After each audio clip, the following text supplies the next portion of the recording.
Okay, I'm not sure if this is going on YouTube. This is a test video for my new equipment. If it is, how you doing, guys? Zane here, and is now trying to figure out his new recording equipment. I have now decided, well, months ago I decided to change out my equipment. This is what I was using before. This is a Canon ProShot SX30IS. Yeah, it's a 30IS. It came out in 2012. Great camera. Love this thing, got this on it.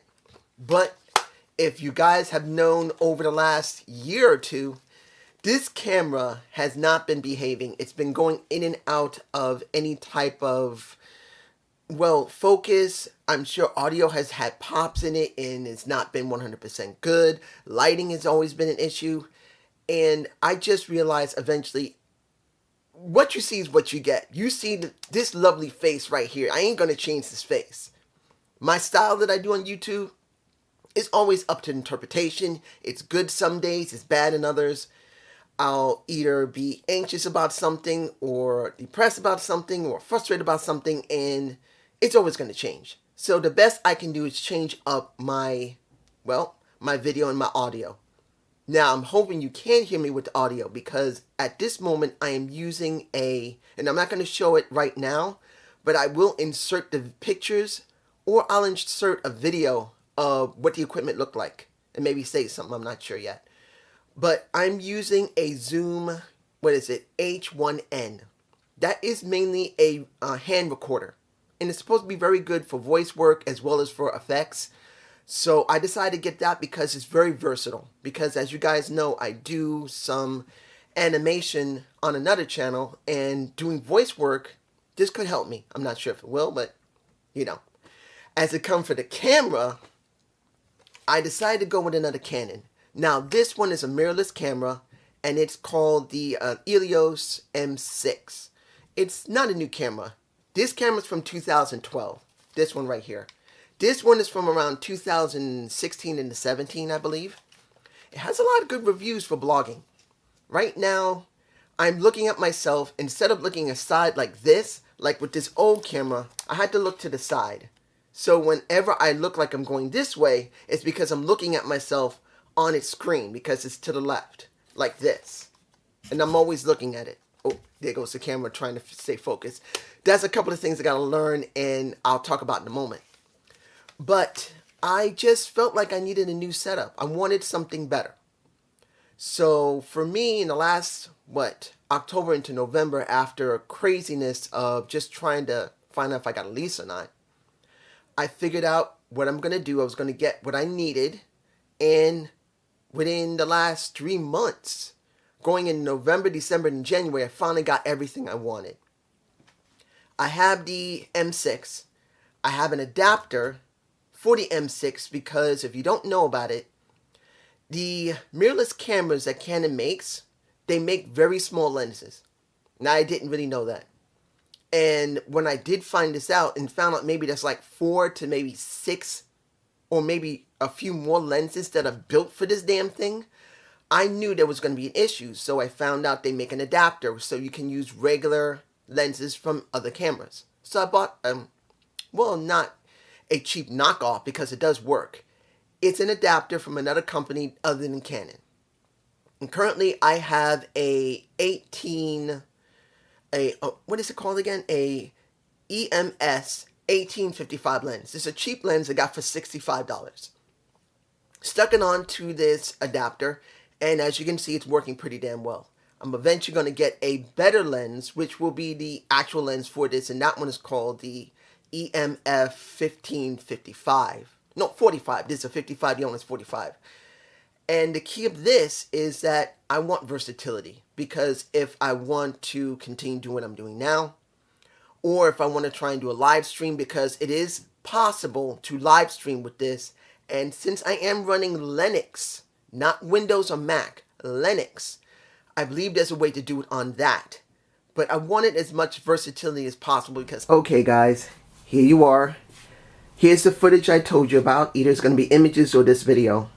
Here is the Zoom H1N, and it's directly connected into the M6 Canon. Here is the adapter right here that allows this type of lens, which this lens is an 1855 lens. Sorry, we're so close. It's not built for this camera, but the adapter allows me to stick it on there. And I was having problems trying to find the proper lens for this, so I'm glad I bought a $20 adapter to stick this lens on it, because as you saw, it looked pretty good. I still don't fully understand everything on it, and when it comes to Royal Rumble, I don't know if I'll be using it yet. If I'm right, the sound will still be low as hell, and I'm probably going to have to do adjustments in my software to see if I get it right. Unlike this one, where the sound will be as it normally is, crackly, choppy, and whatever else. Hopefully the sound on the regular video works. See you guys. I don't know what I'm going to do with this, other than maybe just keep making wrestling videos. I wanted to give myself more variety. And with what's been going on in the last year, and I'm saying this right now, I know this might be a bit long-winded, and I have talked about this kind of stuff before.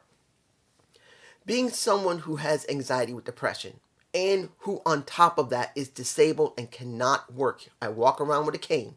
I can't work anymore. It's been very difficult. Even before the pandemic, it was always a struggle to go out, to interact with people, even the people that I know that are my friends that are at the physical therapy I go to. It's been a struggle.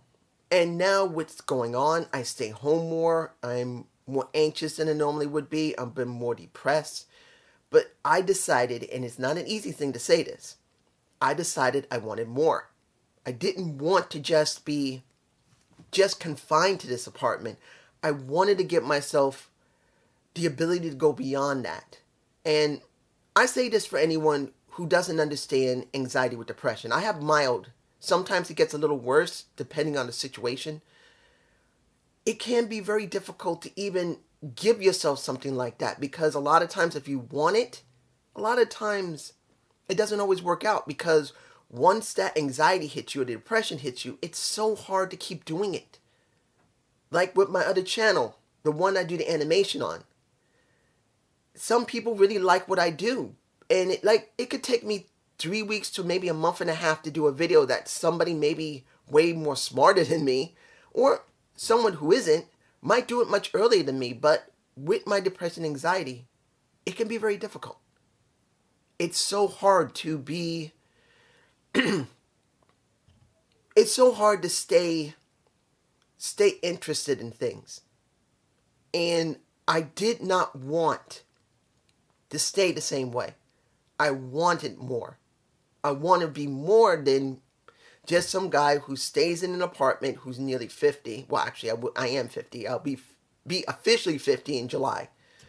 And if you heard that, that's the camera, and that's another thing I gotta figure out, how to keep it from going out of focus. But hopefully you have been able to hear me. You want more. You want to be something. And I can only give this as the best piece of advice to anyone who sees this. For anyone who's having problems, who's physically having similar problems like myself, who's disabled, who has anxiety, depression because of the situation or before, it's not easy.